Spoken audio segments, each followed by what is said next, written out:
Saat sarapan, suamiku dengan santai bilang, "Kamu gak cukup istimewa buat jadi istriku. Aku bisa dapat wanita yang lebih cantik dan kaya." Aku cuma senyum dan jawab, "Oke, sana cari yang lebih istimewa." Dan detik itu juga, aku tarik kembali DP rumah 500 juta dan batalkan pesanan mobil sport yang dia pamerkan ke teman-temannya. Mari kita lihat seberapa istimewa hidupnya tanpa uangku. Sebelum ceritanya dimulai, silahkan tulis di kolom komentar dari daerah mana saja teman-teman yang menonton cerita ini. Jangan lupa like dan subscribe agar channel ini bisa semakin berkembang dan bisa mempersembahkan cerita yang lebih menarik lagi. Pagi itu udara di ruang makan terasa jauh lebih dingin dari biasanya, meskipun matahari sudah mulai menyelinap masuk melalui celah gorden jendela. Aroma nasi goreng kampung yang baru saja matang menguar di udara, bercampur dengan wangi kopi hitam yang masih mengepul panas di atas meja. Riana, dengan gamis berwarna biru laut yang sederhana dan hijab senada yang menutupi dada, meletakkan piring berisi sarapan di hadapan suaminya, Firman. Ia melakukan semuanya dengan gerakan yang tenang dan terukur. Sebuah rutinitas yang telah ia jalani selama 5 tahun pernikahan mereka dengan penuh pengabdian. Namun, pagi ini ada ketegangan yang menggantung tebal di udara, sebuah firasat buruk yang membuat detak jantung Riana terasa sedikit lebih cepat dari biasanya. Firman duduk di ujung meja dengan kemeja kerja yang sudah rapi, namun wajahnya tertekuk masam. Ia menatap piring nasi goreng di hadapannya dengan tatapan mencemooh, seolah makanan itu adalah benda yang menjijikkan. Tanpa menyentuh sendoknya, Firman mendengus kasar. Suara dengusan itu terdengar begitu nyaring di tengah keheningan ruang makan yang sunyi. Riana duduk di kursi seberangnya, mencoba tersenyum lembut untuk mencairkan suasana yang kaku. Ia bertanya dengan suara pelan apakah kopi yang dibuatnya sudah pas atau belum, namun pertanyaan itu diabaikan begitu saja oleh suaminya. Firman justru menyandarkan punggungnya ke kursi dengan kasar, melipat kedua tangannya di depan dada, dan menatap Riana dengan tatapan menilai dari ujung kepala hingga ujung kaki. Tatapan itu bukan tatapan penuh cinta seperti dulu, melainkan tatapan merendahkan yang membuat Riana merasa kerdil. Firman mulai berbicara dengan nada datar namun tajam, mengatakan bahwa ia sudah muak dengan semua kesederhanaan ini. Ia mengeluh tentang menu sarapan yang itu-itu saja, tentang suasana rumah yang membosankan, dan akhirnya keluhan itu merambat pada penampilan Riana. Firman berkata bahwa teman-temannya di kantor sering membicarakan istri-istri mereka yang modis, yang bisa diajak pergi ke pesta perusahaan dengan gaun-gaun malam yang indah dan terbuka, sementara ia harus puas dengan istri yang menurutnya kaku dan tertutup kain lebar. Riana hanya diam mendengarkan. Tangannya meremas ujung taplak meja di bawah sana, menahan gejolak di dadanya. Ia tahu siapa yang meracuni pikiran Firman. Lucky, sahabat Firman yang mulutnya manis namun berbisa, dan tentu saja Ibu Widi, ibu mertuanya yang selalu merasa Riana tidak cukup baik untuk anak kebanggaannya. Puncaknya adalah ketika Firman menyebut sebuah nama yang belakangan ini sering terdengar samar-samar. Firman membandingkan Riana dengan Risma. Dengan mata berbinar, Firman menceritakan betapa hebatnya Risma. Ia menggambarkan Risma sebagai wanita karir yang sukses, cantik, wangi, dan berpikiran modern. Firman menekankan bahwa ayah Risma adalah seorang pengusaha tambang batu bara yang sangat kaya raya, dan Risma adalah pewaris tunggal yang cerdas. Kata-kata Firman semakin menyakitkan ketika ia mengatakan bahwa Risma bisa memberikan masa depan yang cerah baginya. Sebuah loncatan karir yang tidak akan pernah bisa diberikan oleh Riana yang hanya seorang wanita rumahan. Firman menatap mata Riana lurus-lurus dan mengucapkan kalimat yang menghancurkan segalanya. Ia berkata bahwa teman-teman dan keluarganya benar, bahwa Riana tidak cukup istimewa untuk menjadi istrinya. Ia dengan sombong berkata bahwa ia bisa mendapatkan wanita yang jauh lebih cantik, lebih kaya, dan lebih segalanya daripada Riana. Ia merasa dirinya pantas mendapatkan yang terbaik, dan Riana bukanlah yang terbaik itu. Riana terdiam sejenak. Hening menyelimuti ruangan itu selama beberapa detik. Rasa sakit menghantam dadanya, namun anehnya, tidak ada air mata yang jatuh. Rasa sakit itu dengan cepat berganti menjadi rasa kebas, dan kemudian berubah menjadi sebuah ketenangan yang dingin. Riana menarik napas dalam-dalam, lalu menghembuskannya perlahan. Ia menatap balik mata suaminya tanpa rasa takut. Senyum tipis yang misterius terukir di bibirnya. Dengan suara yang sangat tenang, stabil, dan tanpa getaran sedikit pun, Riana menjawab tantangan suaminya. Ia berkata, jika memang Firman merasa bisa mendapatkan yang lebih baik, maka silakan cari wanita yang lebih istimewa itu. Riana mempersilakan suaminya untuk pergi mengejar mimpi dan ambisinya yang setinggi langit itu. Firman tampak terkejut sesaat dengan reaksi Riana yang tidak histeris seperti dugaannya. Ia mengira Riana akan menangis, memohon, atau bersujud di kakinya agar tidak ditinggalkan. Namun, melihat ketenangan Riana, ego Firman justru semakin tersulut. Ia merasa ditantang. Ia tertawa meremehkan, berdiri dari kursinya, dan mengambil tas kerjanya. Sebelum melangkah pergi, ia sempat berkata bahwa Riana pasti akan menyesal karena telah melepaskan pria sesukses dirinya. Pintu depan dibanting keras, meninggalkan Riana sendirian di ruang makan yang luas itu. Setelah suara mobil Firman menjauh dan menghilang di tikungan jalan, Riana tidak beranjak untuk membereskan meja makan.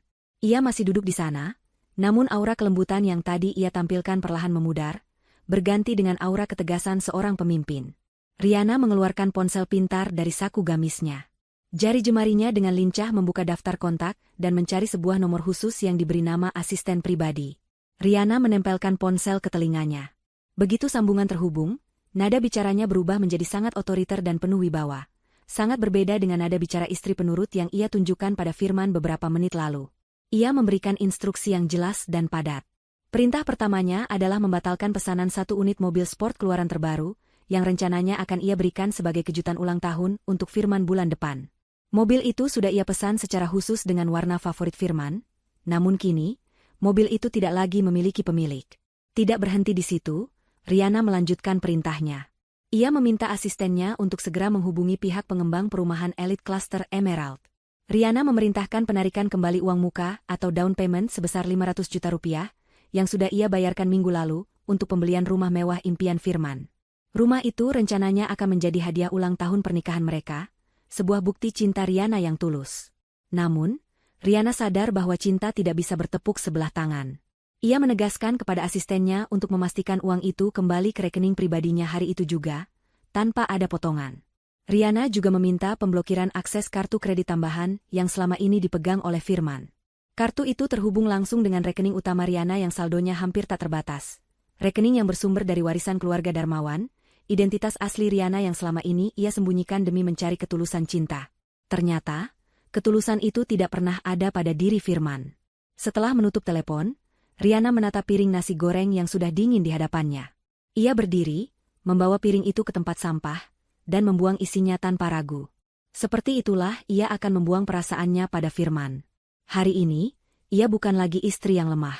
Ia adalah Riana Darmawan, dan permainan baru saja dimulai.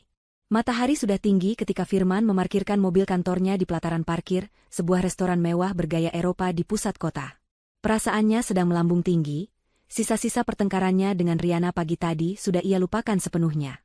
Di benaknya kini hanya ada bayangan masa depan yang cerah, hidup bergelimang harta, dan dikelilingi kemewahan. Ia merasa langkah yang diambilnya sudah tepat. Meninggalkan Riana yang membosankan demi mengejar Risma, adalah keputusan terbaik dalam hidupnya. Ia merapikan jasnya di kaca spion, memastikan penampilannya sempurna, lalu melangkah masuk ke dalam restoran dengan dagu terangkat tinggi. Di salah satu meja sudut yang memiliki pemandangan taman, Risma sudah menunggu. Wanita itu tampak berkilauan. Rambutnya ditata dengan gaya gelombang besar. Wajahnya dipoles riasan tebal yang menonjolkan kecantikannya, dan ia mengenakan gaun pendek bermerek yang memperlihatkan kulitnya. Di atas meja, tergeletak sebuah tas tangan dengan logo desainer ternama yang sangat mencolok. Firman menghampiri Risma dengan senyum lebar, merasa bangga bisa memiliki wanita secantik ini. Risma menyambutnya dengan manja, cipika-cipiki yang dibuat-buat, dan langsung melancarkan serangannya. Tanpa basa-basi, Risma mulai bercerita tentang bisnis ayahnya, sang raja tambang batu bara di Kalimantan. Ia bercerita dengan sangat meyakinkan tentang kapal-kapal tongkang yang mengangkut ribuan ton batu bara setiap harinya, tentang keuntungan perusahaan yang mencapai miliaran rupiah per bulan, dan tentang betapa ayahnya sedang mencari sosok menantu yang bisa dipercaya untuk memegang kendali perusahaan. Risma pandai memainkan emosi Firman. Ia menyentuh tangan Firman, menatap matanya dalam-dalam, dan bertanya kapan Firman akan meresmikan hubungan mereka. Ia mendesak Firman untuk segera menceraikan Riana, menyebut Riana sebagai penghalang bagi kesuksesan mereka berdua. Risma berkata bahwa ayahnya tidak akan setuju jika calon menantunya masih terikat dengan wanita desa yang tidak selevel. Firman yang mabuk kepayang mengangguk-angguk setuju. Ia berjanji akan segera mengurus perceraiannya. Ia bahkan mulai membual tentang prestasinya di kantor, melebih-lebihkan jabatannya, berusaha mengimbangi cerita kemewahan Risma. Ia tidak tahu bahwa semua cerita Risma adalah dusta belaka. Tas bermerek yang ada di meja itu adalah barang tiruan kualitas super. Baju yang dipakainya adalah hasil pinjaman, dan cerita tentang tambang batu bara hanyalah skenario yang sudah dihafal Risma di luar kepala untuk menjerat laki-laki bodoh yang gila harta seperti Firman. Risma sebenarnya hanyalah seorang penipu ulung yang terlilit utang judi online yang menumpuk, dan ia melihat Firman sebagai jalan keluar instan untuk melunasi utang-utangnya. Risma kemudian merajuk, mengatakan bahwa ia sedang sedih karena kartu kredit limit tanpa batas dari ayahnya tertinggal di mobil sportnya yang sedang diservis. Ia berkata ada sebuah tas edisi terbatas di butik sebelah restoran yang sangat ia inginkan sebagai hadiah perkenalan bisnis mereka. Firman, yang ingin membuktikan bahwa ia mampu dan selevel dengan Risma, dengan gagah berani menawarkan diri untuk membelikan tas tersebut. Setelah makan siang yang mewah dengan menu-menu yang nama-namanya sulit diucapkan dan harganya selangit, mereka beranjak ke butik tersebut. Risma memilih sebuah tas kecil dengan harga puluhan juta rupiah. Firman menelan ludah melihat label harganya, namun gengsi menahannya untuk mundur. Dengan tangan sedikit gemetar, ia mengeluarkan kartu kredit platinum dari dompetnya. Kartu itu adalah kartu tambahan yang diberikan Riana setahun lalu, yang selama ini selalu ia gunakan untuk membiayai gaya hidupnya yang melebihi gaji. Firman menyerahkan kartu itu kepada pelayan butik dengan gaya sok kaya, sambil melirik Risma untuk memastikan wanita itu melihat betapa hebatnya dia. Pelayan butik memasukkan kartu ke mesin EDC, menunggu beberapa saat, lalu mengerutkan kening. Pelayan itu mencoba sekali lagi, namun hasilnya sama. Dengan sopan namun suara yang cukup terdengar jelas, pelayan itu mengembalikan kartu tersebut kepada Firman dan mengatakan bahwa transaksinya ditolak oleh bank penerbit. Wajah Firman seketika memerah padam. Keringat dingin mulai menetes di pelipisnya. Ia mencoba tertawa canggung, mengatakan bahwa mungkin chip kartunya rusak atau ada kesalahan sistem. Ia meminta pelayan mencoba lagi, namun hasilnya tetap nihil. Risma yang berdiri di sampingnya mulai mengubah ekspresi wajahnya. Senyum manisnya berubah menjadi tatapan menyelidik dan sedikit sinis. Ia bertanya dengan nada yang menyengat hati, bertanya apakah seorang CEO perusahaan besar seperti Firman bisa kehabisan limit. Pertanyaan itu menohok harga diri Firman. Ia panik. Ia tidak mungkin mengakui bahwa ia tidak punya uang. Ia tidak boleh terlihat miskin di depan calon istri miliardernya. Di tengah kepanikan itu, Firman meminta izin ke toilet sebentar. Di dalam bilik toilet yang tertutup, dengan tangan gemetar hebat, ia mengeluarkan ponselnya. Ia mencoba menelepon Riana, namun nomornya tidak bisa dihubungi. Ia mengecek aplikasi mobile banking, dan betapa terkejutnya ia melihat status kartu kreditnya. Blocked by user. Amarah dan kebingungan bercampur jadi satu. Riana telah memblokirnya. Namun, ia tidak punya waktu untuk marah sekarang. Risma menunggu di luar. Demi menyelamatkan wajahnya, Firman melakukan hal yang paling bodoh. Ia mengunduh 3 aplikasi pinjaman online sekaligus. Dengan tergesa-gesa ia mengisi data diri, memfoto KTP, dan menyetujui bunga yang mencekik leher demi mendapatkan pencairan dana instan. Dalam waktu 15 menit, uang pinjaman itu masuk ke rekening gajinya. Firman keluar dari toilet, menghela napas lega seolah baru saja lolos dari lubang jarum. Ia membayar tas itu menggunakan debit dari rekening gajinya yang kini terisi uang panas. Risma kembali tersenyum manis, memeluk lengan Firman, memuji kedermawanannya. Firman tersenyum bangga, namun jauh di lubuk hatinya, ada batu besar yang mulai menindih. Ia baru saja menggali lubang pertama menuju kehancurannya sendiri, demi sebuah tas palsu untuk seorang wanita palsu.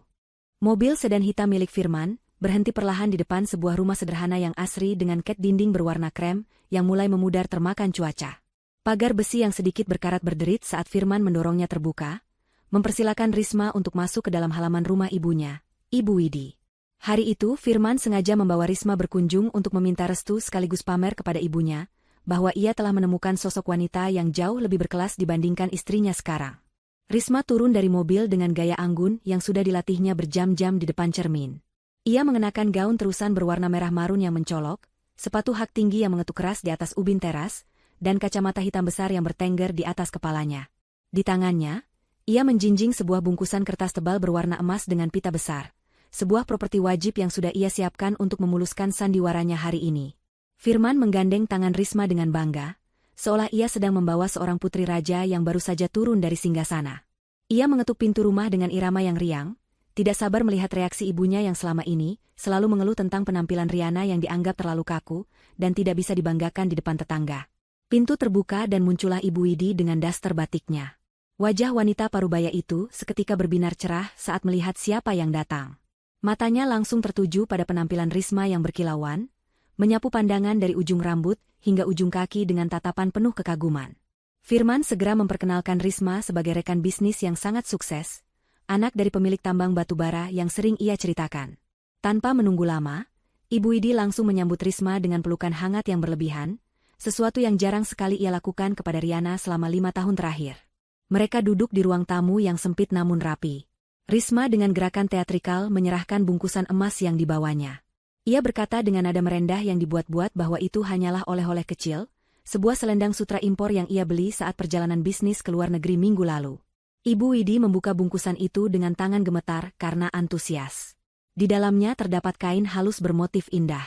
Tentu saja, Ibu Widi yang seumur hidupnya tinggal di pinggiran kota tidak bisa membedakan mana sutra asli dan mana kain sintetis kiloan yang dibeli Risma di pasar grosir dengan harga miring.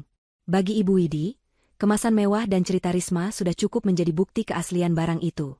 Percakapan di ruang tamu itu segera berubah menjadi ajang memuji Risma dan menjatuhkan Riana.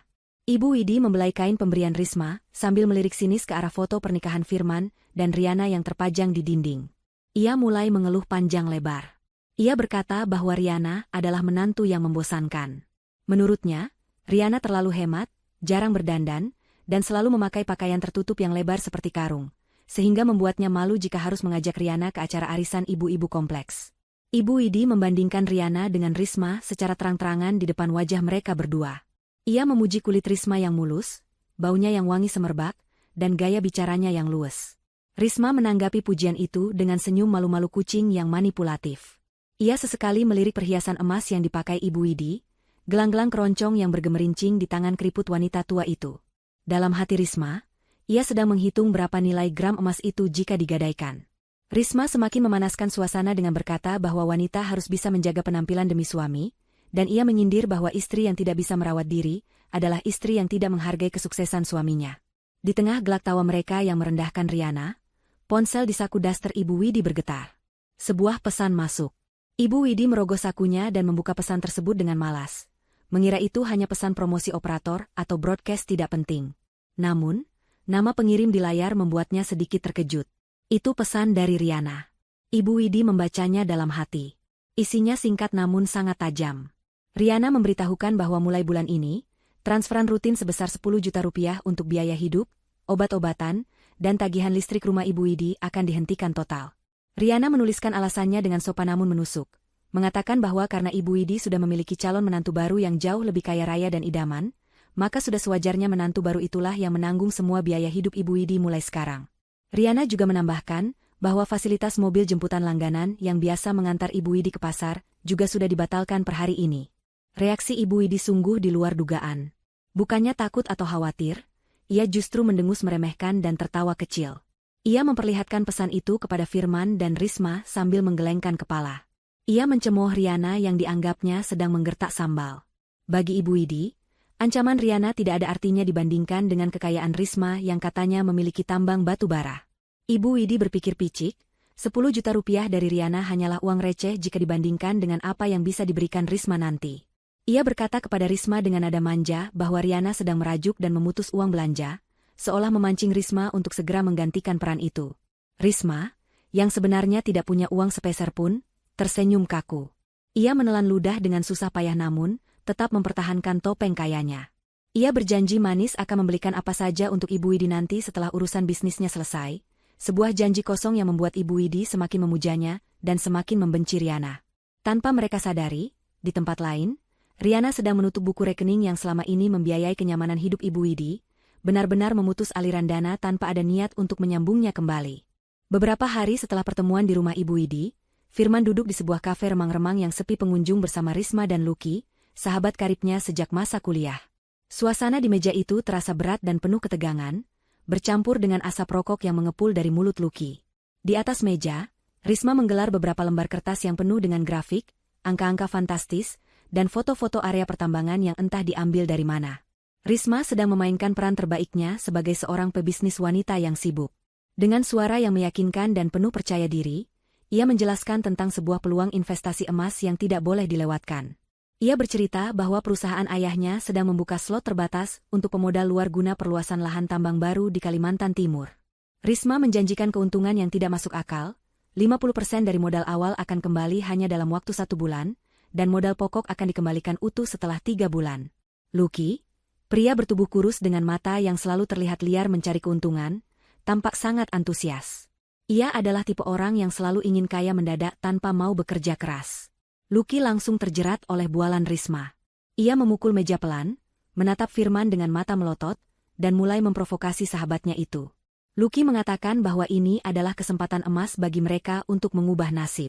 Ia mengingatkan Firman tentang penghinaan-penghinaan yang mungkin akan dilontarkan Riana jika Firman menceraikannya dalam keadaan miskin. Lucky menekan titik lemah Firman, egonya. Ia berkata bahwa jika Firman ingin membuktikan pada Riana bahwa ia bisa sukses tanpa bantuan istri, inilah saatnya. Mereka butuh modal 2 miliar rupiah untuk bisa masuk ke dalam slot investasi eksklusif tersebut. Risma menambahkan bumbu penyedap dengan berkata bahwa slot ini hanya tersisa 1 dan akan ditutup besok pagi. Jika Firman tidak mengambilnya sekarang, kesempatan itu akan hilang selamanya diambil oleh investor lain yang sudah mengantre. Firman terdiam, keringat dingin membasahi punggungnya. 2 miliar adalah angka yang sangat besar baginya, apalagi setelah akses keuangannya diputus oleh Riana. Tabungan pribadinya tidak seberapa, habis untuk gaya hidup hedonisnya selama ini. Namun, bayangan menjadi miliarder baru, membeli mobil sport, dan menampar wajah Riana dengan kesuksesannya begitu menggoda. Otaknya mulai bekerja keras mencari jalan pintas, didorong oleh desakan Lucky dan senyuman menggoda Risma.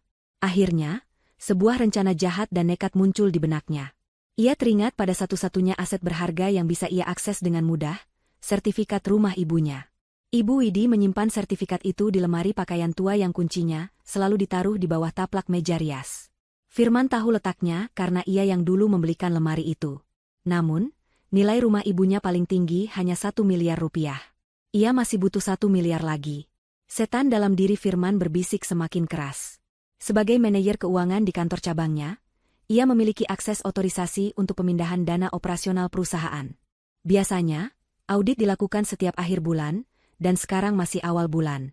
Firman berpikir ia bisa meminjam uang perusahaan sebesar 1 miliar rupiah, menyetorkannya ke Risma, dan saat keuntungan cair bulan depan, ia akan mengembalikan uang itu ke kas perusahaan sebelum auditor datang.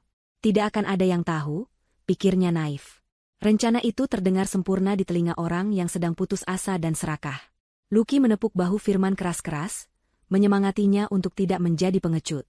Risma menatapnya dengan tatapan menantang, seolah berkata bahwa laki-laki sejati adalah yang berani mengambil risiko. Hancur sudah pertahanan moral Firman. Ia mengangguk setuju, menyalami tangan Risma, dan sepakat untuk mentransfer uang itu besok siang. Malam itu juga, Firman mengendap-endap masuk ke rumah ibunya saat Ibu Widi sedang tertidur lelap. Tangannya gemetar hebat saat meraba bagian bawah taplak meja rias, mencari kunci lemari. Jantungnya berdegup kencang seakan mau copot. Takut ibunya terbangun. Ketika jari-jarinya menyentuh logam dingin kunci itu, ada rasa bersalah yang menusuk sebentar. Namun segera ia tepis dengan pemikiran bahwa ini semua demi kebahagiaan ibunya juga. Nanti ia akan membelikan rumah yang lebih besar, batinnya menghibur diri. Dengan cepat ia mengambil map hijau berisi sertifikat tanah dan bangunan, memasukkannya ke dalam balik jaketnya, dan keluar dari rumah itu seperti seorang pencuri. Keesokan harinya di kantor, dengan wajah pucat dan tangan berkeringat, Firman melakukan transaksi terlarang itu di depan komputernya. Ia memindahkan dana 1 miliar rupiah dari rekening operasional ke rekening pribadi, lalu mentransfernya bersamaan dengan uang hasil gadai sertifikat rumah ke rekening yang diberikan Risma. Tombol enter ditekan, dan uang itu melayang pergi. Tanpa Firman ketahui, di kantor pusat yang megah di lantai paling atas, Riana sedang duduk menghadap laptopnya. Ia tidak sendirian, seorang auditor senior kepercayaannya duduk di sampingnya. Mereka melihat pergerakan dana yang mencurigakan itu secara real-time. Sistem keamanan perusahaan yang canggih telah memberikan notifikasi merah begitu Firman melakukan otorisasi di luar kebiasaan. Sang auditor bertanya apakah transaksi itu harus dibatalkan dan Firman langsung ditegur. Riana menatap layar dengan wajah datar tanpa ekspresi. Tidak ada kemarahan, tidak ada kesedihan, hanya tatapan dingin seorang eksekutor yang sedang melihat terpidana berjalan menuju tiang gantungan. Riana menggeleng pelan. Ia memerintahkan auditor untuk membiarkan transaksi itu berhasil, namun mencatat semua jejak digitalnya sebagai bukti hukum yang sah. Riana berkata biarkan Firman merasa menang sesaat, biarkan dia terbang setinggi-tingginya dengan sayap patah itu, karena semakin tinggi dia terbang, semakin hancur tubuhnya saat menghantam tanah nanti. Riana membiarkan suaminya menjadi kriminal, karena itulah jalan yang dipilih Firman sendiri. Jebakan telah tertutup sempurna, dan Firman kini resmi menjadi tikus yang terperangkap. Langit sore itu berwarna jingga kemerahan, seolah menjadi latar belakang yang sempurna bagi perasaan Firman yang sedang membuncah penuh kemenangan. Hari ini adalah hari yang telah ia tunggu-tunggu, hari pembuktian diri di hadapan dunia, bahwa ia adalah seorang laki-laki sukses yang mampu berdiri di atas kakinya sendiri tanpa bayang-bayang istrinya, Rihanna. Firman telah menyewa sebuah area pesta kebun yang cukup luas, tepat di samping kantor pemasaran perumahan elit Cluster Emerald, tempat di mana ia yakin akan segera menerima kunci rumah mewah impiannya. Ia telah mengundang hampir seluruh rekan kerjanya di kantor, beberapa kolega bisnis, dan tentu saja teman-teman lamanya termasuk Lucky. Firman ingin semua orang melihat momen bersejarah ketika ia menerima kunci rumah seharga miliaran rupiah itu. Ia ingin melihat wajah-wajah iri mereka, terutama mereka yang dulu sering berbisik di belakangnya, bahwa ia hanya menumpang hidup pada Rihanna. Hari ini, narasi itu akan berubah total. Firman mengenakan setelan jas terbaiknya yang baru saja ia beli kemarin, tentu saja dengan uang hasil sisa pinjaman online yang masih tersisa sedikit di rekeningnya. Ia merasa gagah, tampan, dan tak terkalahkan. Di sampingnya, Risma berdiri dengan gaun malam berkilauan yang memamerkan lekuk tubuhnya, tersenyum manis kepada setiap tamu yang datang, memainkan peran sebagai calon nyonya rumah yang sempurna. Suasana pesta itu dirancang sedemikian rupa untuk menunjukkan kemewahan. Meja-meja bundar ditata rapi dengan taplak putih bersih, dihiasi rangkaian bunga segar yang harum. Pelayan-pelayan berseragam hilir mudik membawa nampan berisi minuman segar dan makanan kecil yang lezat. Musik jazz ringan mengalun dari pengeras suara, menambah kesan elegan acara tersebut. Lucky, yang sudah datang sejak awal, sibuk berjalan ke sana kemari dengan gelas di tangan, membual kepada tamu-tamu lain tentang proyek investasi tambang batu bara yang sedang mereka jalankan. Lucky bercerita dengan suara lantang bahwa sebentar lagi ia dan Firman akan menjadi orang terkaya di lingkaran pertemanan mereka. Tamu-tamu yang mendengar itu hanya mengangguk-angguk kagum. Sebagian merasa iri, sebagian lagi merasa penasaran bagaimana nasib Firman bisa berubah secepat itu dalam waktu singkat. Firman menikmati setiap detik perhatian yang ia dapatkan. Ia membayangkan Rihanna sedang duduk sendirian di rumah yang sepi, mungkin menangis menyesali nasibnya karena telah ditinggalkan suami sesukses dirinya. Pikiran itu membuat senyum di wajah Firman semakin lebar. Ia merasa telah memenangkan pertarungan ego yang selama ini menghantui pernikahannya. Tibalah saat acara puncak yang dinanti-nantikan.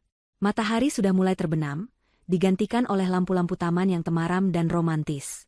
Firman naik ke atas panggung kecil yang telah disediakan, memegang mikrofon dengan penuh percaya diri. Ia meminta perhatian seluruh tamu undangan. Suara musik dikecilkan, dan semua mata tertuju padanya. Firman memulai pidatonya dengan kata-kata yang penuh kesombongan terselubung. Ia berterima kasih kepada teman-temannya yang hadir, lalu mulai bercerita tentang kerja keras dan visi masa depannya. Ia menyindir secara halus tentang orang-orang yang tidak mendukung mimpinya, merujuk pada Rihanna, dan memuji Risma setinggi langit sebagai wanita yang membawa keberuntungan dalam hidupnya. Risma yang berdiri di samping panggung, melambaikan tangan layaknya selebriti papan atas. Setelah pidato singkat yang penuh bualan itu, Firman memanggil manajer pemasaran perumahan Cluster Emerald yang kebetulan hadir di sana. Dengan suara lantang, Firman meminta sang manajer naik ke panggung untuk melakukan prosesi serah terima kunci rumah secara simbolis di hadapan para tamu. Firman sudah membayangkan kilatan lampu kamera ponsel teman-temannya yang akan mengabadikan momen kejayaannya. Namun, yang terjadi selanjutnya adalah awal dari mimpi buruk yang tidak pernah ia bayangkan. Sang manajer pemasaran, seorang pria parubaya dengan wajah kaku dan profesional, naik atas panggung tanpa membawa kunci replika besar ataupun sertifikat yang diharapkan Firman. Ia hanya membawa sebuah map tipis. Wajahnya tidak menunjukkan keramahan seorang penjual yang baru saja mendapatkan komisi besar, melainkan wajah dingin seseorang yang membawa kabar buruk. Firman, yang masih belum menyadari situasi, mengulurkan tangannya untuk bersalaman. Sang manajer tidak menyambut uluran tangan itu dengan antusias. Ia mendekatkan mikrofon ke mulutnya, dan suaranya terdengar jelas ke seluruh penjuru taman yang hening. Dengan nada datar dan tegas, manajer itu berkata bahwa ia mohon maaf sebesar-besarnya, namun tidak ada serah terima kunci yang bisa dilakukan hari ini. Firman ternganga, senyumnya membeku di wajah. Ia bertanya dengan bingung apa maksud perkataan itu, bukankah uang muka 500 juta sudah lunas dibayar? Di hadapan puluhan pasang mata yang menatap penasaran, manajer itu menjatuhkan bom pertama. Ia menjelaskan dengan suara lantang bahwa unit rumah yang dimaksud sudah dibatalkan pembeliannya secara sepihak oleh pembeli utama, yaitu Ibu Rihanna, tepat 1 minggu yang lalu. Manajer itu menambahkan bahwa sesuai prosedur, uang muka sebesar 500 juta rupiah tersebut sudah dikembalikan sepenuhnya ke rekening sumber dana, yaitu rekening pribadi Ibu Rihanna. Jadi, secara teknis dan hukum, Firman tidak memiliki hak apapun atas rumah tersebut, dan unit itu pagi ini sudah terjual kepada orang lain. Hening. Kesunyian yang mencekam menyelimuti pesta itu. Wajah Firman berubah pucat pasi, seputih kapas. Darah seolah berhenti mengalir di tubuhnya. Ia merasa lututnya lemas. Bisik-bisik mulai terdengar dari para tamu undangan. Mereka saling pandang, menahan tawa, atau menggelengkan kepala melihat drama yang terjadi di depan mata. Lucky yang tadi paling berisik, kini terdiam 1000 bahasa di pojok ruangan, gelas minumannya hampir jatuh dari tangan. Belum sempat Firman mencerna rasa malu yang menghantamnya seperti ombak besar, bencana kedua datang tanpa ampun. Dari arah pintu gerbang taman, terlihat keributan kecil. 2 orang petugas keamanan berseragam lengkap mengawal 3 orang pria berbadan tegap yang mengenakan pakaian sipil namun memancarkan aura otoritas yang kuat. Salah satu dari mereka adalah kepala bagian HRD kantor tempat Firman bekerja, dan 2 orang lainnya adalah petugas kepolisian. Mereka berjalan cepat membelah kerumunan tamu yang menyingkir dengan ketakutan. Firman melihat kedatangan mereka dengan mata terbelalak. Jantungnya berhenti berdetak sesaat. Ia tahu apa artinya ini. Kepala HRD naik ke atas panggung, merebut mikrofon dari tangan manajer perumahan yang sudah minggir, dan menatap Firman dengan tatapan jijik. Tanpa basa-basi, di depan semua kolega kantor yang hadir, HRD itu mengumumkan bahwa per hari ini, saudara Firman dipecat secara tidak hormat dari perusahaan. Suara HRD itu menggelegar, menjelaskan alasannya tanpa ditutup-tutupi. Firman didakwa telah melakukan tindak pidana penggelapan dana operasional perusahaan sebesar 1 miliar rupiah yang dilakukan secara ilegal melalui manipulasi sistem keuangan. Bukti-bukti digital sudah lengkap, dan perusahaan telah melimpahkan kasus ini ke ranah hukum. Polisi yang mendampingi HRD itu segera melangkah maju, mengeluarkan borgol besi yang berkilap mengerikan di bawah lampu taman. Petugas itu membacakan hak-hak Firman dengan suara tegas, menyatakan bahwa ia ditahan atas tuduhan korupsi dan penggelapan. Firman mencoba mundur, menggelengkan kepalanya panik, mulutnya bergumam tidak jelas menyangkal semua tuduhan itu. Namun, tubuhnya kaku, tidak bisa digerakkan. Rasa malu yang ia rasakan kini bercampur dengan teror yang amat sangat. Ia melihat wajah teman-temannya yang dulu memujinya kini menatapnya dengan pandangan menghakimi, ada yang memotret kejadian itu, ada yang menutup mulut tak percaya. Pesta kemenangannya telah berubah menjadi panggung eksekusi harga dirinya. Firman mencari-cari sosok Risma di tengah kerumunan, berharap wanita itu akan membelanya, atau setidaknya menenangkan situasi dengan pengaruh ayahnya. Namun, apa yang ia lihat justru semakin menghancurkan hatinya. Kekacauan di pesta itu mencapai puncaknya saat bunyi klik dari borgol, besi terdengar mengunci kedua pergelangan tangan Firman. Suara itu begitu tajam, seolah memutus seluruh harapan masa depan yang sempat ia bangun di kepalanya. Di tengah kerumunan yang panik dan berbisik-bisik, Risma berdiri mematung. Wajah cantiknya yang tadi penuh senyum kemenangan kini berubah menjadi topeng ketakutan yang nyata. Otaknya yang licik bekerja sangat cepat, jauh lebih cepat daripada siapapun di sana. Sebagai seorang penipu ulung yang sudah berpengalaman melarikan diri dari berbagai jeratan masalah, Risma tahu persis tanda-tanda kapal yang akan karam. Melihat Firman diborgol dan mendengar kata, penggelapan dana, serta pembatalan rumah, Risma sadar dalam hitungan detik bahwa permainannya di sini sudah tamat. Firman bukan lagi tambang emas baginya. Firman sekarang adalah bangkai busuk yang akan menyeret siapa saja di dekatnya ikut tenggelam ke dalam masalah hukum. Risma tahu ia harus segera menghilang sebelum polisi menyadari keterlibatannya, atau sebelum Lucky menyadari bahwa uang investasi itu ada di rekeningnya. Risma mulai melangkah mundur perlahan, berusaha menyatu dengan bayang-bayang pepohonan di pinggir taman. Ia menundukkan kepalanya, mencoba menyembunyikan wajahnya dari sorotan lampu. Namun, gerakan mundurnya tertangkap oleh sudut mata Firman yang sedang diseret turun dari panggung oleh polisi. Dalam kepanikan yang luar biasa, Firman berteriak memanggil nama Risma. Suaranya pecah, penuh keputusasaan.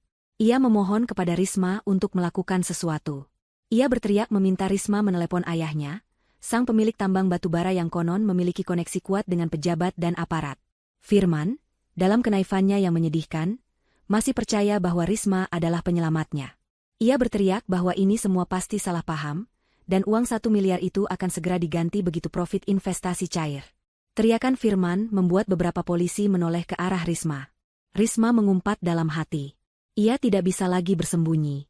Jika ia lari sekarang tanpa bicara, polisi mungkin akan langsung mengejarnya karena curiga. Risma memutuskan untuk memainkan kartu terakhirnya, sebuah adegan perpisahan yang kejam untuk memutus tali hubungan sekaligus mengalihkan perhatian. Ia berhenti mundur, menegakkan tubuhnya, dan memasang wajah angkuh yang dingin. Ia berjalan mendekati Firman yang sedang meronta di pegangan polisi. Jarak mereka hanya tinggal 1 meter. Firman menatap Risma dengan mata basah, penuh harap. Ia berkata dengan suara bergetar, memanggil Risma dengan sebutan sayang, memintanya untuk segera menghubungi pengacara keluarga besarnya. Risma menatap Firman dari atas ke bawah dengan tatapan yang bisa membekukan air mendidih. Perlahan, senyum sinis terukir di bibir merahnya. Risma tertawa kecil, tawa yang kering dan meremehkan. Dengan suara yang cukup keras agar didengar oleh polisi dan orang-orang di sekitarnya, Risma bertanya balik kepada Firman. Bertanya siapa, papi, yang dimaksud Firman. Risma berkata dengan nada mengejek, bahwa ia tidak punya ayah pemilik tambang. Ia mengaku dengan lantang bahwa ayahnya sudah meninggal 10 tahun lalu, dan hanyalah seorang buruh tani. Pengakuan itu menghantam Firman lebih keras daripada pukulan fisik. Risma melanjutkan kalimatnya dengan kejam, mengatakan bahwa ia hanyalah seorang janda yang sedang mencari uang untuk hidup. Ia berkata bahwa ia mengira Firman adalah laki-laki kaya raya yang bisa ia manfaatkan, tapi ternyata Firman hanyalah benalu miskin yang hidup dari ketiak istrinya. Risma meludahi tanah tepat di depan sepatu Firman sebagai tanda penghinaan terakhir. Ia berkata bahwa uang 1 miliar dan uang gadai rumah itu adalah bayaran atas waktu yang sudah ia buang untuk meladeni kebodohan Firman. Sebelum Firman sempat merespon, Risma berbalik badan dengan cepat. Ia berteriak kepada kerumunan, berpura-pura menjadi korban, mengatakan bahwa ia juga ditipu oleh Firman yang mengaku bujangan kaya. Dengan akting yang meyakinkan itu, ia berhasil membuat polisi ragu sejenak untuk menahannya. Memanfaatkan momen keraguan itu, Risma menyelinap keluar gerbang, melompat ke dalam taksi yang kebetulan lewat, dan menghilang di telan kegelapan malam, membawa serta uang miliaran rupiah hasil kejahatannya. Firman meraung seperti binatang yang terluka. Bukan karena sakit fisik, tapi karena hancurnya ilusi yang selama ini ia puja. Ia baru sadar sepenuhnya bahwa ia telah menyerahkan segalanya. Karirnya, rumah tangga, rumah ibunya, demi seorang wanita yang bahkan tidak tahu siapa nama ayahnya sendiri. Firman diseret masuk ke dalam mobil polisi dengan jiwa yang sudah mati. Sementara itu, di pojok pesta yang sudah bubar, Lucky gemetar hebat. Ia baru saja mengecek aplikasi investasi yang diberikan Risma di ponselnya. Aplikasi itu tidak bisa dibuka, tertulis server not found. Ia mencoba menelepon nomor Risma, namun operator menjawab bahwa nomor itu sudah tidak terdaftar. Lucky lemas, jatuh terduduk di rumput.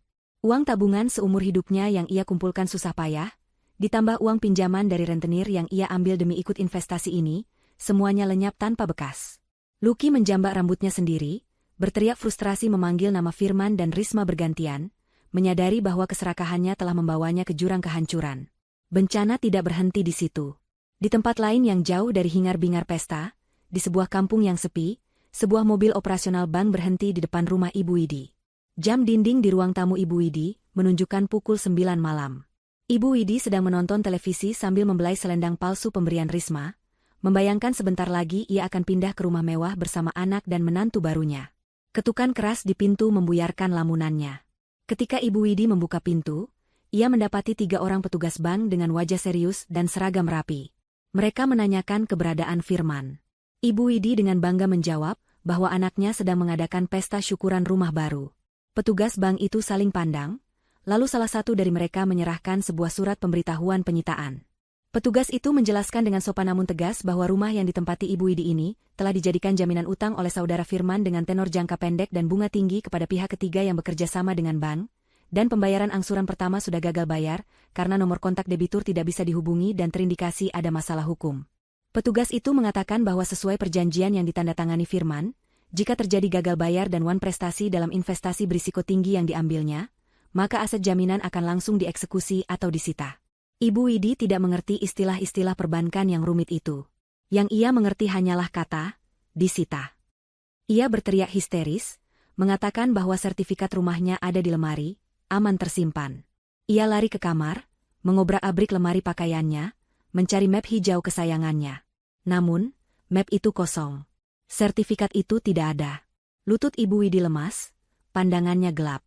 Ia jatuh pingsan di lantai kamar yang dingin, sementara di luar rumah, petugas mulai memasang stiker besar berwarna merah di kaca jendela depan bertuliskan, dalam pengawasan bank, aset disita. Malam itu, 2 wanita yang dicintai Firman mengalami nasib yang bertolak belakang. Riana tidur dengan tenang dalam lindungan doa, sementara Ibu Widi jatuh ke dalam mimpi buruk yang menjadi kenyataan karena ulah anak kandungnya sendiri. 1 minggu telah berlalu sejak malam pesta yang penuh kekacauan itu. Waktu menunjukkan pukul 3 dini hari. Suasana di luar villa pribadi milik Riana terasa begitu hening dan damai, hanya terdengar suara jangkrik dan desau angin malam yang menelusup di sela-sela pepohonan pinus. Di dalam kamarnya yang hangat dan nyaman, Riana baru saja menyelesaikan rakaat terakhir sholat tahajudnya. Ia duduk bersimpuh di atas sajadah tebal berwarna merah marun, memutar butir-butir tasbih di tangannya dengan gerakan perlahan. Wajahnya yang basah oleh air wudhu tampak bercahaya dalam kesunyian malam, memancarkan ketenangan batin yang sudah lama tidak ia rasakan. Selama bertahun-tahun menikah dengan Firman, jam-jam seperti ini biasanya ia habiskan dengan gelisah, menunggu suaminya pulang dalam keadaan mabuk atau sekadar melamun memikirkan hinaan ibu mertuanya. Namun malam ini berbeda. Beban berat di pundaknya telah terangkat. Riana merasa dekat sekali dengan Sang Pencipta, menyerahkan segala urusan duniawi yang sempat melukai hatinya. Ia berdoa dengan khusyuk, memohon kekuatan untuk terus melangkah maju dan melupakan masa lalu yang kelam. Ketenangan malam itu tiba-tiba terusik oleh getaran panjang dari sebuah ponsel tua yang tergeletak di meja nakas. Itu bukan ponsel utama Riana yang biasa ia gunakan untuk urusan bisnis, melainkan sebuah ponsel darurat dengan nomor lama yang sengaja ia biarkan aktif hanya untuk satu alasan. Riana membuka matanya perlahan, menghela napas panjang seolah sudah menduga momen ini akan datang. Ia tidak langsung mengangkatnya. Ia membiarkan ponsel itu bergetar beberapa saat, memecah keheningan kamar dengan suaranya yang mendengung di atas permukaan kayu. Di layar ponsel yang menyala redup, tertera nama penelepon, Ibu Widi. Riana meraih ponsel itu dengan tenang, tidak ada lagi rasa takut atau hormat yang berlebihan seperti dulu. Ia menggeser tombol hijau dan mendekatkan ponsel ke telinganya tanpa mengucapkan sepatah kata pun. Detik berikutnya, suara tangisan histeris yang menyayat hati langsung memenuhi gendang telinganya, merusak kedamaian malam yang baru saja ia bangun. Suara di seberang sana terdengar parau dan putus asa, bercampur dengan suara angin kencang dan bising kendaraan yang lewat sesekali. Ibu Widi sedang menangis meraung-raung, memanggil nama Riana berulang kali seperti orang yang sedang tenggelam dan mencari pegangan. Ibu Widi berteriak mengatakan bahwa ia sedang berada di pos ronda sebuah masjid, karena diusir oleh satpam perumahan. Ia bercerita dengan napas tersengal-sengal, bahwa rumahnya benar-benar telah disita oleh pihak bank 2 hari yang lalu. Semua barang-barangnya dikeluarkan paksa ke halaman, dan ia tidak diperbolehkan membawa apapun selain pakaian yang melekat di badan. Ibu Widi mengeluh kelaparan dan kedinginan, mengatakan bahwa ia sudah 2 hari tidak makan nasi dan hanya minum air keran masjid.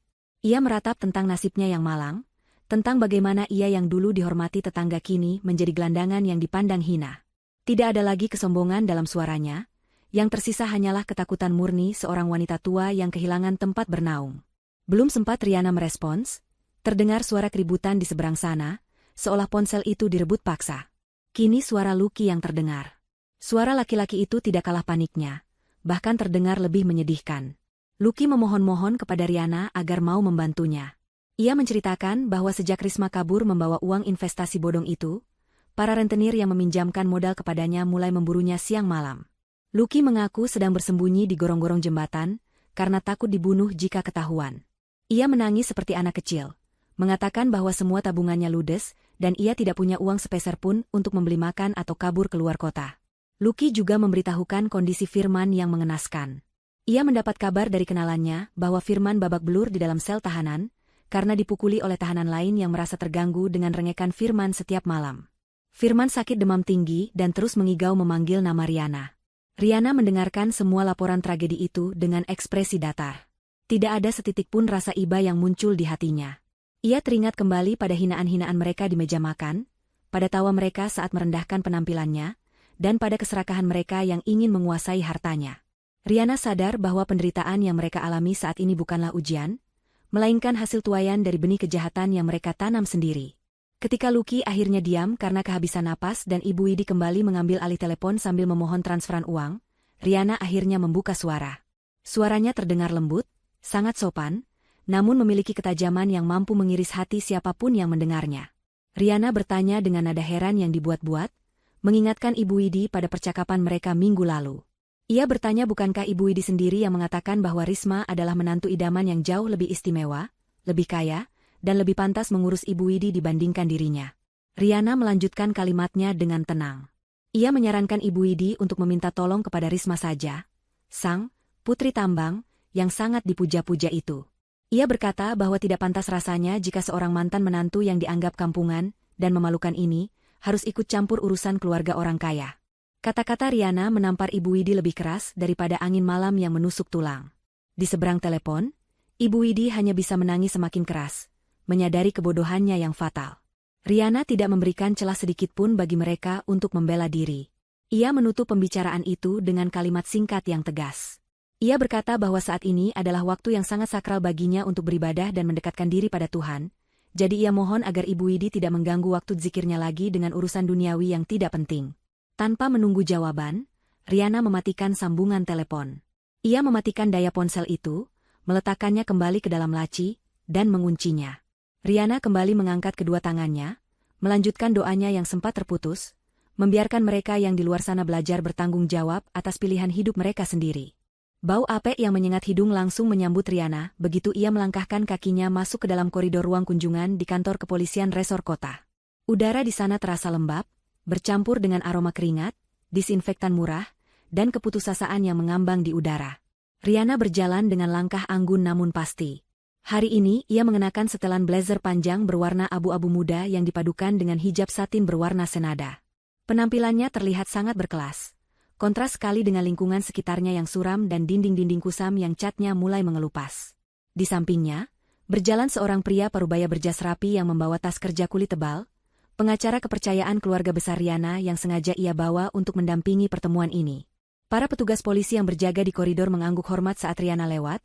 Mereka sudah diberitahu oleh atasan bahwa wanita ini adalah tamu penting, salah satu pemilik saham terbesar dari perusahaan yang melaporkan kasus penggelapan dana yang sedang mereka tangani. Mereka berhenti di depan sebuah meja besi panjang yang dibatasi oleh kaca tebal berlubang-lubang kecil. Beberapa saat kemudian, pintu besi di sisi lain ruangan terbuka dengan suara berderit menyakitkan. 2 orang petugas menggiring seorang tahanan masuk. Riana nyaris tidak mengenali sosok itu. Pria yang duduk di kursi seberang sana terlihat sangat jauh berbeda dengan Firman yang ia kenal seminggu lalu. Firman yang dulu selalu tampil klimis, wangi, dan sombong, kini terlihat seperti kerangka hidup. Wajahnya tirus, matanya cekung dengan lingkaran hitam pekat di bawahnya, dan rambutnya yang dulu tertata rapi kini gundul tak beraturan. Ada lebam biru yang mulai menguning di sudut bibirnya, dan ia mengenakan baju tahanan berwarna oranye yang terlihat kebesaran di tubuhnya yang menyusut. Bau tidak sedap menguar dari tubuh Firman, bau orang yang sudah berhari-hari tidak mandi dengan layak. Ketika Firman mengangkat wajahnya dan melihat Riana duduk di sana, matanya seketika berkaca-kaca. Harapan seolah menyala kembali di matanya yang redup. Tanpa mempedulikan harga dirinya lagi, Firman langsung menjatuhkan tubuhnya ke depan, mencoba meraih tangan Riana lewat celah kaca, namun terhalang. Ia mulai menangis terseduh-seduh, air matanya membasahi pipi yang kotor. Firman meracau, memohon ampun dengan suara serak. Ia berkata bahwa ia hilaf, bahwa ia telah diguna-guna oleh Risma, dan bahwa ia sangat menyesal telah menyakiti hati Riana. Ia memuji-muji Riana sebagai istri terbaik, wanita paling suci, dan satu-satunya cinta sejatinya. Firman memohon agar Riana mau mencabut laporan polisi dari perusahaan. Ia berjanji akan bekerja sekeras apapun, menjadi budak Riana seumur hidup, asalkan ia bisa keluar dari neraka ini. Ia menceritakan betapa mengerikannya kehidupan di dalam sel, bagaimana ia dipukuli, bagaimana makanannya tidak layak, dan bagaimana ia merindukan masakan Riana yang dulu selalu ia hina. Setiap kata yang keluar dari mulut Firman adalah manifestasi dari penyesalan yang terlambat, penyesalan yang muncul hanya karena ia sedang menderita, bukan karena ia benar-benar sadar akan kesalahannya. Riana menatap drama itu dengan tatapan sedingin es. Wajahnya tidak menunjukkan emosi apapun, datar seperti permukaan danau yang beku. Ia membiarkan Firman menumpahkan semua air matanya sampai pria itu lelah sendiri. Setelah tangisan Firman mereda menjadi isak tangis pelan, Riana memberi isyarat kepada pengacaranya. Pengacara itu membuka tas kulitnya, mengeluarkan sebuah map berwarna biru, dan meletakkannya di atas meja di hadapan Riana. Riana meletakkan telapak tangannya di atas map itu, lalu menatap lurus ke dalam mata Firman. Dengan suara yang tenang namun berwibawa, Riana mulai berbicara. Ia mengatakan bahwa ia datang ke sini bukan sebagai istri yang akan membebaskan suaminya, melainkan sebagai perwakilan pemegang saham mayoritas perusahaan tempat Firman bekerja dulu. Kalimat itu membuat Firman terbelalak kaget. Riana mengungkapkan rahasia yang selama ini ia simpan rapat. Ia memberitahu Firman bahwa perusahaan tempatnya bekerja adalah salah satu anak perusahaan milik keluarga besar Riana. Selama ini Rianalah yang meminta direksi untuk menerima Firman bekerja dan memberikan promosi jabatan, semata-mata agar Firman memiliki rasa percaya diri sebagai kepala keluarga. Firman ternganga, mulutnya terbuka lebar tak percaya. Riana melanjutkan penjelasannya dengan kejam. Ia berkata bahwa ia sudah tahu sejak detik pertama Firman memindahkan uang perusahaan ke rekening Risma. Sistem audit perusahaan langsung melapor padanya saat itu juga. Namun, Riana sengaja tidak menghentikannya. Ia membiarkan Firman melakukan kejahatan itu, membiarkan Firman masuk ke dalam perangkap keserakahannya sendiri, karena Riana butuh bukti yang kuat untuk memenjarakan Firman sekaligus menceraikannya tanpa ada tuntutan harta gono gini. Riana menegaskan bahwa ia tidak akan pernah mencabut laporan itu. Profesionalitas harus ditegakkan, dan pencuri harus dihukum, tidak peduli siapa dia. Firman menggeleng-gelengkan kepalanya, merasa dunianya runtuh untuk kedua kalinya. Ia baru sadar bahwa istri yang selama ini ia anggap bodoh dan penurut, adalah seorang wanita cerdas yang memegang kendali penuh atas hidupnya tanpa ia sadari. Sebagai pukulan terakhir, Riana menyinggung soal Risma. Ia melihat Firman masih berharap Risma akan kembali, atau setidaknya berharap Risma juga menderita. Riana tersenyum tipis, kali ini senyum yang mengerikan bagi Firman. Ia memberitahu Firman bahwa Risma sudah tertangkap pagi ini di bandara saat hendak kabur ke Singapura. Dan orang yang memberikan informasi keberadaan Risma kepada polisi adalah detektif sewaan Riana. Riana sudah memantau gerak-gerik Risma sejak wanita itu pertama kali mendekati Firman. Riana menyodorkan map biru itu melalui celah bawah kaca. Itu adalah surat gugatan cerai. Riana berkata bahwa tanda tangan Firman di surat itu hanyalah formalitas. Karena dengan vonis penjara yang akan diterima Firman nanti, hakim pasti akan mengabulkan perceraian mereka secara fair stake. Riana berdiri dari kursinya, merapikan blazernya yang sedikit kusut. Ia menatap Firman untuk terakhir kalinya, tatapan perpisahan yang abadi. Ia berkata selamat menikmati, keistimewaan, hidup di dalam penjara, keistimewaan yang dulu Firman cari-cari dengan cara yang salah. Riana berbalik badan dan berjalan keluar ruangan tanpa menoleh lagi, meninggalkan Firman yang meraung memanggil namanya, sendirian, terpuruk di lantai yang dingin, ditemani bayang-bayang penyesalan yang akan menghantuinya seumur hidup. Suasana di ruang sidang pengadilan negeri hari itu terasa begitu mencekam, seolah udara di dalamnya dipadati oleh ketegangan yang siap meledak kapan saja. Hakim ketua, seorang pria parubaya dengan wajah tegas dan kacamata tebal, mengetukkan palunya 3 kali dengan suara yang menggema ke seluruh penjuru ruangan, menandakan bahwa keputusan final telah diambil. Firman duduk di kursi terdakwa dengan kepala tertunduk dalam, bahunya merosot seolah tidak lagi memiliki tulang penyangga. Di sampingnya, duduk Risma yang terlihat berantakan, jauh berbeda dari sosok wanita glamor yang dulu memikat hati Firman. Rambut Risma kusut masai, wajahnya pucat tanpa riasan, dan matanya bengkak karena terlalu banyak menangis. Hakim membacakan vonis dengan suara lantang dan tanpa keraguan. Firman dinyatakan bersalah secara sah dan meyakinkan atas tindak pidana penggelapan dana perusahaan dalam jumlah besar serta pemalsuan dokumen. Ia dijatuhi hukuman penjara selama 5 tahun dan denda, yang jika tidak dibayar akan diganti dengan masa kurungan tambahan. Sementara itu, Risma menerima hukuman yang jauh lebih berat. Karena rekam jejaknya sebagai residivis penipuan lintas provinsi dan otak dari skema investasi bodong yang merugikan banyak pihak, hakim menjatuhkan vonis 7 tahun penjara kepadanya. Mendengar angka 7 tahun disebut, Risma menjerit histeris. Ia meronta-ronta saat petugas kejaksaan hendak membawanya keluar, berteriak memaki hakim dan jaksa, bahkan menyalahkan Firman yang dianggapnya bodoh karena menyeretnya ke pengadilan ini. Namun, teriakan Risma tidak berarti apa-apa. Petugas menyeretnya paksa menuju mobil tahanan. Di sisi lain, Firman hanya diam membisu. Ia menerima nasibnya dengan tatapan kosong, seolah jiwanya sudah lama mati sebelum palu hakim diketuk. Ia digiring ke sel tahanan sementara sebelum dipindahkan ke lembaga pemasyarakatan. Di sanalah, realita kehidupan penjara yang sesungguhnya dimulai. Risma ditempatkan di blok wanita yang terkenal keras. Baru saja ia melangkah masuk ke dalam sel yang sempit dan pengap itu, aura permusuhan langsung menyambutnya. Sel itu dihuni oleh 10 orang narapidana wanita dengan berbagai kasus kejahatan. Pemimpin sel tersebut, seorang wanita bertubuh besar dengan tato di lengannya yang akrab dipanggil Kak Yanti, menatap Risma dengan tatapan menilai yang mengerikan. Risma mencoba bersikap angkuh, kebiasaan lamanya sebagai penipu sosialita masih terbawa. Ia menolak tidur di dekat toilet yang bau, dan meminta kasur yang lebih empuk. Sikap sombong itu adalah kesalahan fatal. Kak Yanti tidak banyak bicara, ia hanya memberi kode kepada anak buahnya. Malam itu juga, Risma mendapatkan pelajaran pertamanya tentang hierarki penjara. Ia dipaksa memijat kaki Kak Yanti semalaman suntuk tanpa boleh berhenti. Jika pijatannya melemah, sebuah tamparan keras akan mendarat di pipinya. Keesokan harinya, tugas Risma bertambah. Ia dijadikan pembantu umum di dalam sel. Risma yang dulu selalu membanggakan tangan halusnya yang terawat, kini harus menyikat lantai toilet penjara yang kotor menggunakan sikat gigi bekas sampai bersih mengkilap. Kuku-kukunya yang dulu dihiasi cat mahal kini patah dan menghitam. Wajahnya yang dulu glowing berkat perawatan klinik kecantikan, kini mulai berjerawat dan kusam karena stres serta makanan penjara yang ala kadarnya. Setiap kali Risma mencoba melawan atau mengeluh, jatah makanannya akan dirampas oleh narapidana lain, memaksanya menahan lapar atau memakan sisa-sisa nasi yang sudah keras. Keangkuhan Risma dihancurkan perlahan-lahan, hari demi hari, hingga yang tersisa hanyalah seorang wanita ketakutan yang akan melakukan apa saja demi sepotong roti. Sementara itu, Karma juga bekerja dengan cara yang sangat menyakitkan bagi Ibu Widi. Setelah diusir dari rumahnya yang disita bank, Ibu Widi tidak punya tempat tujuan.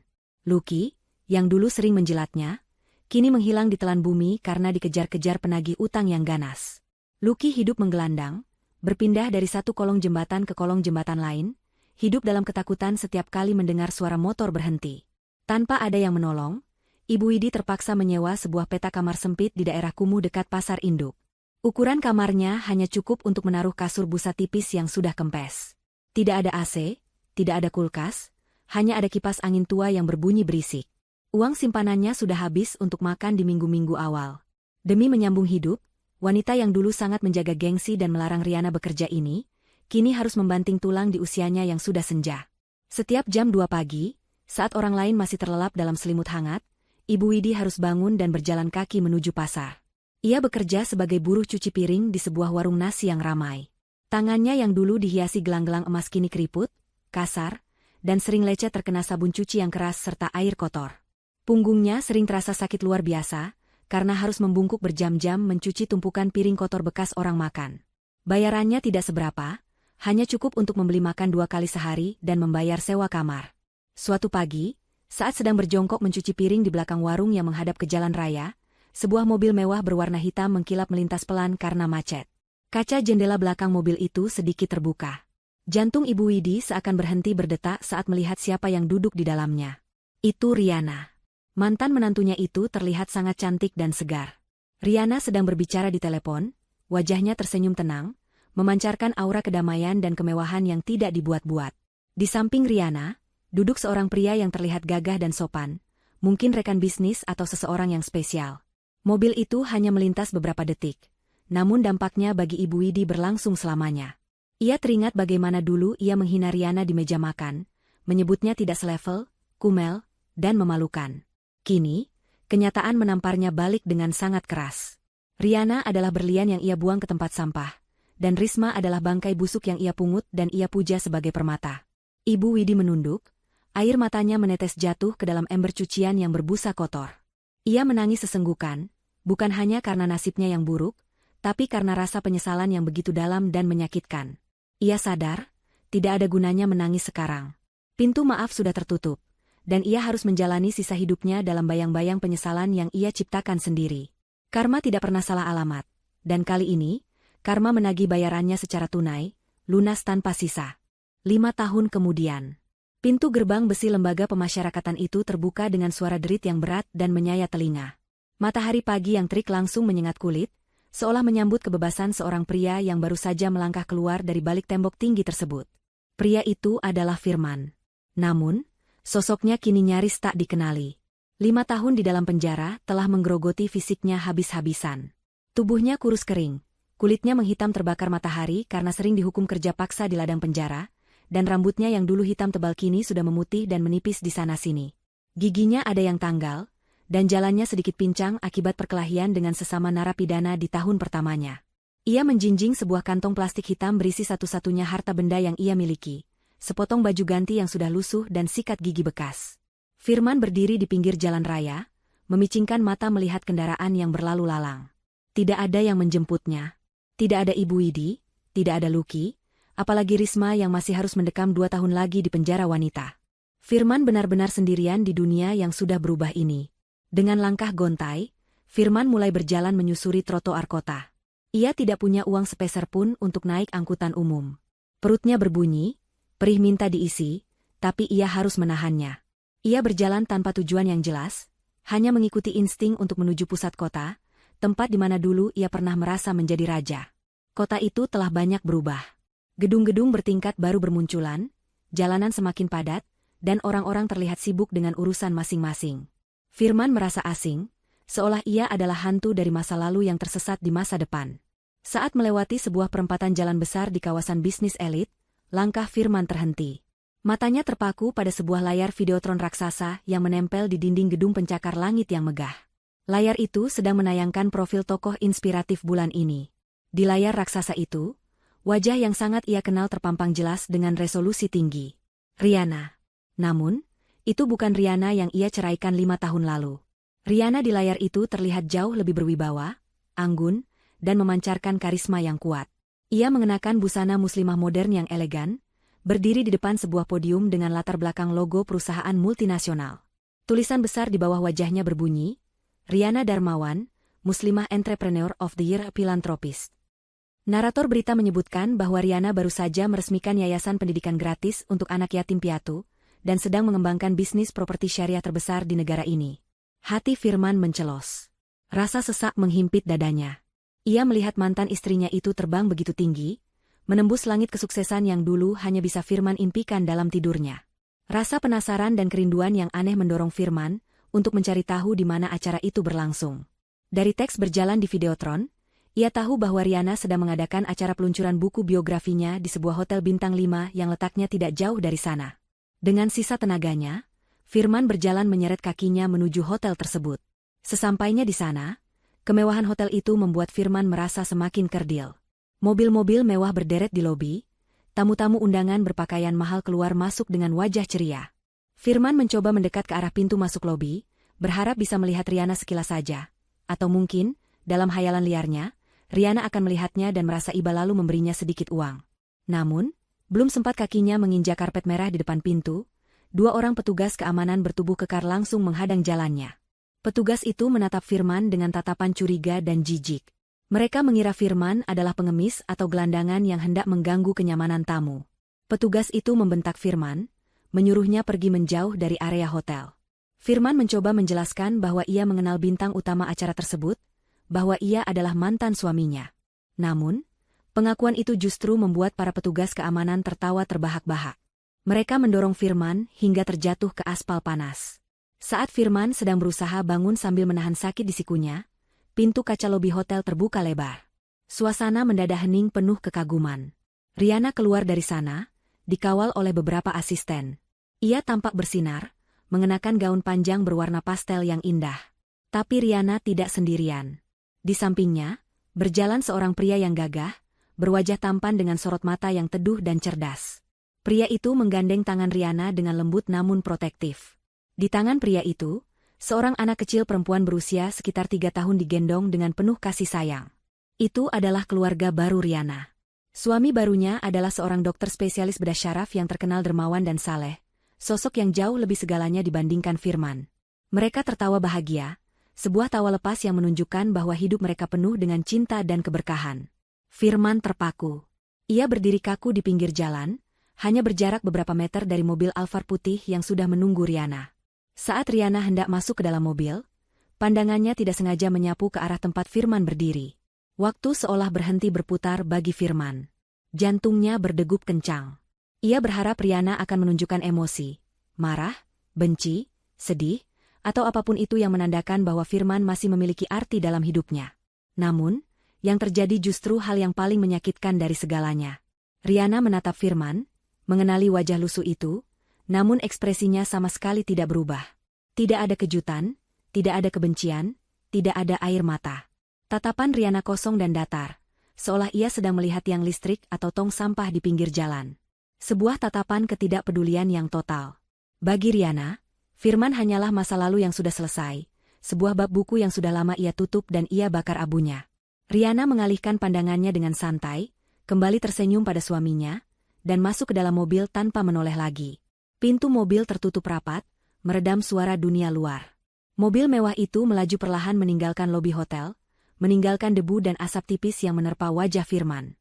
Di saat itulah Firman merasakan kehancuran yang sesungguhnya. Jika Rihanna marah, itu berarti Rihanna masih peduli. Tapi ketidakpedulian Rihanna adalah hukuman mati bagi ego Firman. Ia menyadari bahwa dirinya sudah tidak dianggap ada. Ia telah menjadi debu yang tak terlihat. Firman jatuh terduduk di trotoar, menatap nanar ke arah mobil yang semakin menjauh dan menghilang di tikungan. Air mata menetes dari matanya yang cekung, tapi kali ini tidak ada siapapun yang peduli. Di sekelilingnya, kota terus bergerak maju, orang-orang terus berjalan mengejar mimpi mereka, sementara Firman tertinggal sendirian di masa lalu, memeluk penyesalan yang akan menjadi teman setianya hingga akhir hayat. Ia teringat kata-katanya sendiri 5 tahun lalu, aku bisa dapatkan wanita yang lebih istimewa darimu. Ternyata, ia salah besar. Ia telah membuang satu-satunya wanita istimewa yang pernah mencintainya dengan tulus, dan kini ia harus membayar harganya dengan kesepian abadi. Cerita hidup Firman berakhir di trotoar panas itu, menjadi sebuah peringatan bisu bahwa rasa syukur adalah kunci kebahagiaan yang sesungguhnya. Waktu terus bergulir tanpa belas kasihan, menggilas mereka yang tidak mau belajar dari kesalahan dan mengangkat derajat mereka yang sabar dalam kebenaran. 2 tahun setelah pertemuan menyakitkan di depan hotel mewah itu, nasib para tokoh antagonis semakin terperosok ke dalam jurang yang mereka gali sendiri. Di sebuah pagi yang kelabu, pintu gerbang penjara wanita kembali terbuka. Risma melangkah keluar setelah menuntaskan masa hukumannya yang panjang dan menyiksa. Namun, tidak ada lagi jejak sosialita palsu pada dirinya. Wajahnya yang dulu ia banggakan kini penuh dengan guratan kasar penuaan dini akibat stres dan kerja paksa. Kulitnya kusam, rambutnya rontok dan beruban, serta giginya menguning. Ia hanya membawa tas kresek berisi baju bekas pemberian sipir penjara. Risma berdiri di pinggir jalan dengan bingung. Ia mencoba menghubungi nomor-nomor lama teman, geng sosialita, nya menggunakan ponsel pinjaman wartel, namun tidak ada satupun yang aktif. Dunia telah melupakannya. Tanpa uang, tanpa keahlian selain menipu, dan dengan catatan kriminal yang melekat seumur hidup, Risma akhirnya terdampar menjadi petugas kebersihan toilet umum di sebuah pasar tradisional yang becek. Ironisnya, setiap hari ia harus membersihkan kotoran orang lain, pekerjaan yang dulu sangat ia hina saat melihat asisten rumah tangganya bekerja. Di sela-sela mengepel lantai yang bau, Risma sering melamun melihat pantulan wajahnya yang hancur di cermin retak, menyadari bahwa kecantikan dan kelicikan yang dulu ia agungkan ternyata tidak ada harganya sama sekali. Sementara itu, di sudut kota yang lain, sebuah kamar kontrakan sempit dan pengap menjadi saksi bisu akhir hidup Ibu Widi. Wanita tua itu jatuh sakit parah, karena kelelahan bekerja sebagai buruh cuci dan kurang gizi. Tubuhnya tinggal tulang berbalut kulit, terbaring lemah di atas kasur tipis yang bau apek. Tidak ada Firman yang mendampinginya, karena Firman sendiri hidup menggelandang tidak tentu arah dan tidak memiliki alat komunikasi. Dalam kesendirian yang mencekam itu, Ibu Widi sering mengigau memanggil nama Riana. Ia merindukan sop santan hangat buatan Riana, merindukan pijatan lembut Riana di kakinya, dan merindukan suara Riana yang mengaji di pagi hari. Namun, semua itu hanyalah bayangan masa lalu yang tidak akan pernah kembali. Di tangan Ibu Widi, tergenggam erat selendang palsu pemberian Risma yang warnanya sudah luntur dan kainnya brudul. Benda itu menjadi simbol kebodohannya yang paling nyata. Ia menukar berlian asli dengan kaca pecah yang melukai tangannya sendiri. Ibu Widi mengembuskan napas terakhirnya dalam kesepian total, ditemukan oleh tetangga kontrakan 2 hari kemudian karena bau yang menyengat. Ia dimakamkan di pemakaman umum dengan nisan kayu sederhana, tanpa dihadiri oleh anak kebanggaannya maupun menantu idaman yang dulu ia puja-puja. Firman mendengar kabar kematian ibunya dari mulut seorang pemulung tua yang kebetulan lewat di daerah kontrakan itu, seminggu setelah pemakaman. Kabar itu menghantamnya seperti petir di siang bolong. Firman berlari terseok-seok menuju makam ibunya dengan kaki pincang dan pakaian compang-camping. Sesampainya di gundukan tanah merah yang masih basah itu, pertahanan Firman runtuh seketika. Ia menangis meraung-raung, memeluk nisan kayu yang dingin. Ia menyadari bahwa keserakahannya tidak hanya menghancurkan hidupnya sendiri, tetapi juga membunuh ibunya secara perlahan. Firman menyesali setiap kata kasar yang pernah ia ucapkan pada Riana, menyesali setiap rupiah uang haram yang ia berikan pada ibunya, dan menyesali ketamakan yang membuatnya buta. Namun, air mata darah sekalipun tidak akan bisa memutar waktu. Firman kini benar-benar sebatang kara di dunia yang luas ini. Ia melanjutkan hidupnya sebagai manusia yang tidak terlihat, tidur di emperan toko, makan dari sisa makanan orang lain, dan selalu menundukkan kepala karena malu jika ada yang mengenalinya. Hukuman terberat bagi Firman bukanlah kemiskinan, melainkan ingatan akan masa lalu yang indah bersama Riana yang terus menghantuinya setiap detik, mengingatkannya pada surga yang ia bakar demi neraka yang ia pilih. Di sisi lain kota, di sebuah rumah megah yang asri dan penuh dengan cahaya matahari, Riana sedang duduk di taman belakang menemani putri kecilnya belajar menanam bunga. Wajah Riana tampak begitu damai, seolah tidak pernah tersentuh oleh badai kehidupan. Ia tahu tentang kematian Ibu Widi dan nasib Firman melalui jaringan informasinya, namun ia memilih untuk tidak bereaksi berlebihan. Ia telah mengirimkan sumbangan anonim untuk biaya pengurusan jenazah mantan ibu mertuanya, sebuah tindakan kemanusiaan terakhir tanpa perlu menampakkan diri. Bagi Riana, memaafkan bukan berarti harus kembali atau melupakan, melainkan melepaskan beban kebencian agar ia bisa terbang lebih tinggi. Suami barunya datang membawakan nampan berisi teh hangat dan kue, lalu mencium kening Riana dengan penuh kasih sayang. Mereka berbincang tentang rencana liburan keluarga dan proyek amal selanjutnya. Tidak ada nama Firman, Risma, atau masa lalu kelam yang disebut dalam percakapan mereka. Nama-nama itu telah terhapus dari kamus kehidupan Riana, digantikan oleh rasa syukur dan kebahagiaan yang nyata. Cerita ini berakhir dengan sebuah pemandangan kontras yang abadi. Di satu sisi, ada Firman yang duduk termenung di pinggir jalan yang berdebu, menatap kosong ke arah gedung-gedung pencakar langit yang tidak akan pernah bisa ia gapai lagi. Di sisi lain, ada Riana yang tertawa bahagia di dalam kehangatan keluarganya, dikelilingi oleh cinta dan keberkahan. Kisah mereka menjadi sebuah monumen peringatan yang tak tertulis bagi siapa saja yang mengetahuinya, bahwa kesetiaan dan rasa syukur adalah mata uang yang paling berharga di dunia ini. Ketika seseorang membuang pasangannya yang tulus demi kilau harta dan nafsu sesaat, ia sebenarnya sedang menukar kebahagiaan sejati dengan kehancuran yang mutlak. Riana telah membuktikan bahwa balas dendam terbaik bukanlah dengan caci maki atau serangan fisik, melainkan dengan menjadi begitu bahagia, begitu sukses, dan begitu bersinar, hingga keberadaan orang-orang yang dulu menyakitinya menjadi tidak relevan lagi. Langit sore yang indah menutup kisah ini, meninggalkan Firman dalam bayang-bayang penyesalan, dan membiarkan Riana terus melangkah menuju cahaya masa depannya yang gemilang.